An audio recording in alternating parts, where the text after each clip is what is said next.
Long term جو memory ہے week ہوتی ہے، یعنی کہ لانگ ٹرم جو میموری آتی ہے جس میں بچے کچھ بھی یاد نہیں رکھ پاتے ہیں، وہ بھی ان کی کمزور ہوتی ہے۔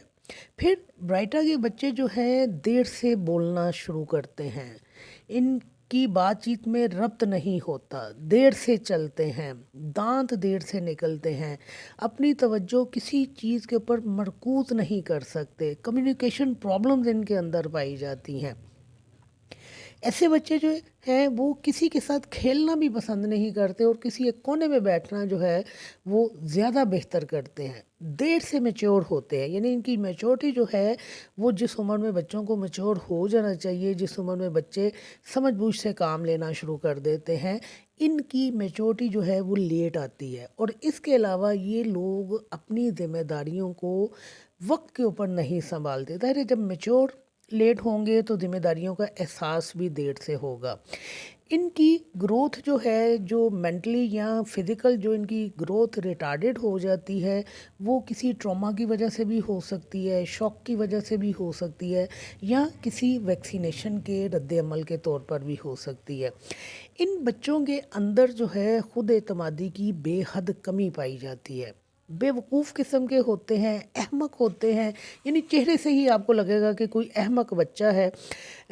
گلینڈز کی خرابیوں میں بہت زیادہ مبتلا ہوتے ہیں، خاص طور پر ٹونسلز جو ہیں ان کے بہت زیادہ متاثر ہوتے ہیں۔ ہر دفعہ سردی لگتی ہے تو ان کے ٹونسلز جو ہیں سویل کر جاتے ہیں، انڈیوریٹڈ ہو جاتے ہیں، یعنی ان میں سختی پیدا ہو جاتی ہے۔ اور اس کے علاوہ ٹونسلز کے حوالے سے جو ایک خاص چیز ان میں پائی جاتی ہے کہ ان میں پس پائی جاتی ہے، سپوریشن پائی جاتی ہے، باقاعدہ آپ کو پس کے جو ہے نا وہ اندر سپاٹس نظر آئیں گے۔ آپ بچے کا منہ کھلوائیے، خلق دیکھیے اس کے، آپ کو ٹونسل سوجے ہوئے نظر آئیں گے، سویل کیے ہوں گے، ہارڈ دکھیں گے، اور ان کے اوپر باقاعدہ آپ کو پس پڑی ہوئی یا پس سپاٹس آپ کو نظر آئیں گے۔ تو یہ برائٹا کارپ کے بچے ہیں۔ ویسے تو میں نے جتنی ان کی وہ بیان کی ہے نا خوبیاں مینٹلی، ان کو ہم ڈاؤن سنڈروم بھی کہتے ہیں، کہ اس میں بھی لرننگ ایبیلٹیز جو ہے نا وہ نہیں بچے میں پائی جاتی۔ اگر ان ساری باتوں کو میں ایک لفظ میں بیان کرتی کہ میں کہتی کہ بچے جو ہیں ڈاؤن سنڈروم کا شکار ہوتے ہیں، تو ذہنی جتنی بھی میں نے علامات بیان کی ہے کہ دیر سے چلتے ہیں، دیر سے بولتے ہیں، دانت دیر سے نکلتے ہیں، میموری ویک ہوتی ہے، یادداشت اچھی نہیں ہوتی، احمق ہوتے ہیں، تو یہ ساری چیزیں پھر ڈاؤن سنڈروم میں آ جاتی ہیں۔ بالکل اسی طرح ایک ہمارا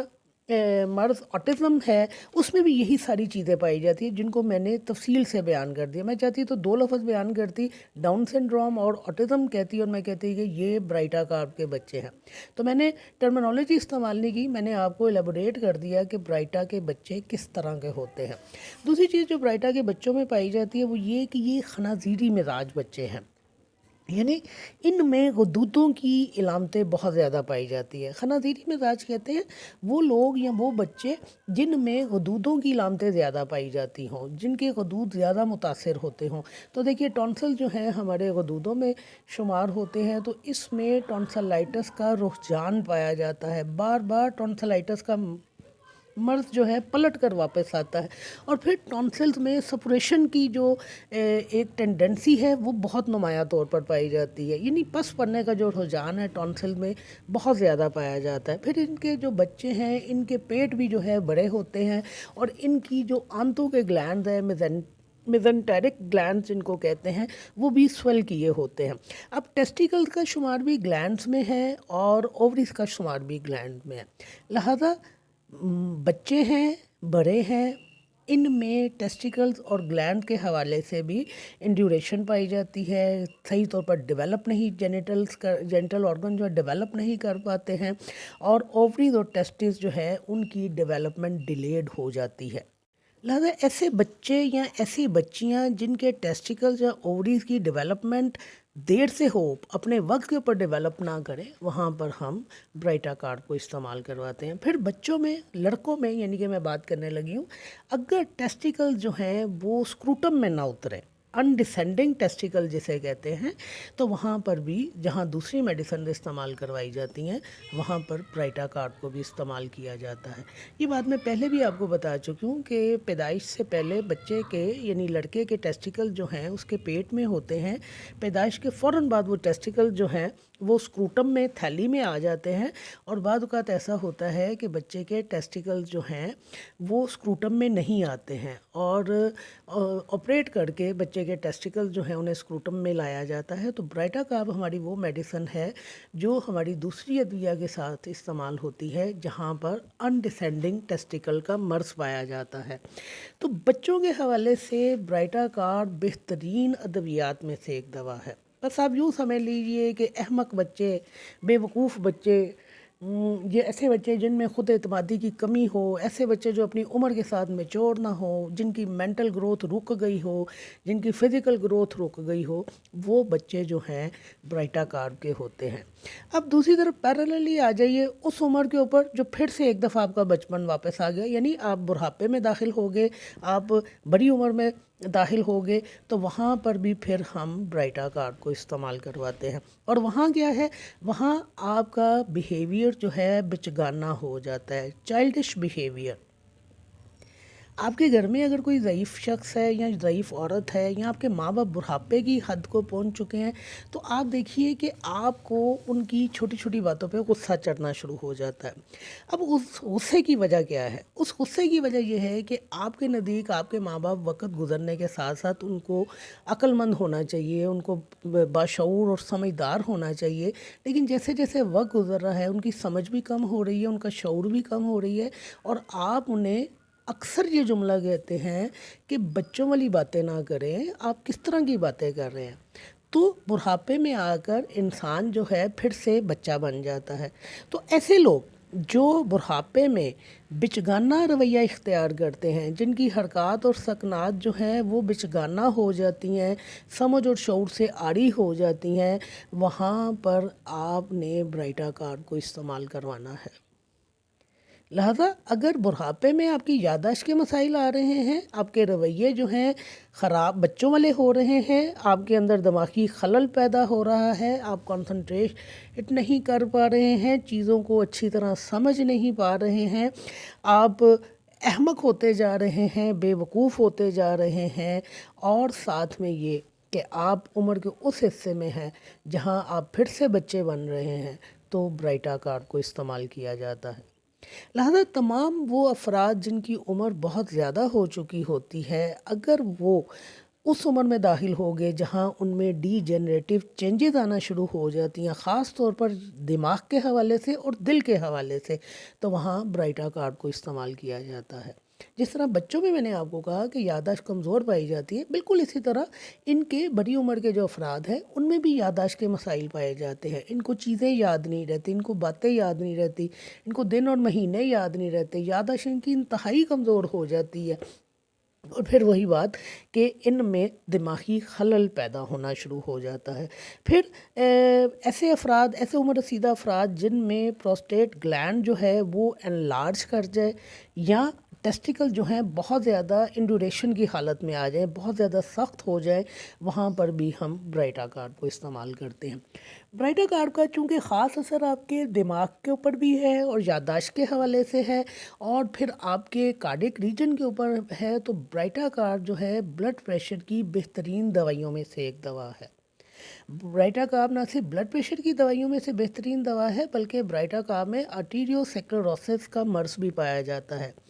آرٹیریو سیکلروسس کہتے ہیں کہ آپ کی خون کی نالیاں جو ہیں وہ تنگ ہو جاتی ہیں، جس کے نتیجے میں خون کا بہاؤ جو ہے وہ بہتر نہیں رہتا، اور آپ بلڈ پریشر کا شکار ہونا شروع ہو جاتے ہیں۔ پھر اس کے علاوہ برائٹا کارب میں اینوریزم پایا جاتا ہے۔ اس میں یہ ہوتا ہے کہ آپ کی جو ویزلز ہیں، آرٹری وغیرہ ہے، وہ جو ہے ڈائلیٹ کرنا شروع کر دیتی ہے، اس کی دیواریں نرم پڑ جاتی ہیں، اور وہاں پر آرٹریز جو ہیں پھولتے پھولتے ایک گومر کی شکل اختیار کر جاتی ہیں، اور بظاہر دیکھنے میں یوں لگتا ہے کہ جیسے آپ کو کوئی پھورا بنا ہوا ہے۔ اگر آپ کسی نیم حکیم خطرہ جان کے پاس چلے جائیں گے تو سمجھیے کہ آپ کی موت واقعہ ہو گئی۔ وہ اس کو پہچان نہیں پائے گا، وہ اس کو پھورا سمجھے گا اور کٹ دے کر آپ کے مواد کو خارج کرنے کی کوشش کرے گا، جبکہ وہ نہ تو پھورا ہے، نہ وہاں پس پڑی ہوئی ہے، وہ کیا ہے کہ آپ کی آرٹری جو ہے